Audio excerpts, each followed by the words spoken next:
שלום לכולם, אנחנו בנים, והקטע שלנו זה שאנחנו לא ערבים. אין סליחות, יש רק מכות, כן יואו. שיו, דין. בוב. אחינו, למה דחפת אותי? סלחתי. אבל אני לא סלחתי. אז קרב מכות. יאללה, הורדת ידיים.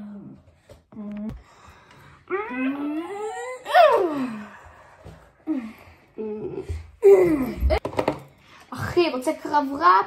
יאללה, אחי, כן. מכות, פיצוצים ועדים, מלך בנים. כולם ממני מפחדים, אולי אני נמוך, אבל יש לי שרירים. כולם שואלים, תגיד איך אתה כזה נדיר, אני אונס, זה בא בטבעי, לא משהו שאפשר להזכיר, אז אם תהייתם מי פה שולט במגרש, תנו כבוד, זה אני הבוס, הראש הקראש. בכדורגל אני הכוכב. בכיתה, כולם רוצים רק אותי עכשיו, כל בדיחה שלי פוגעת בול. בוא נאמר את האמת, אני פשוט מגניב כפול. שקרן אחי.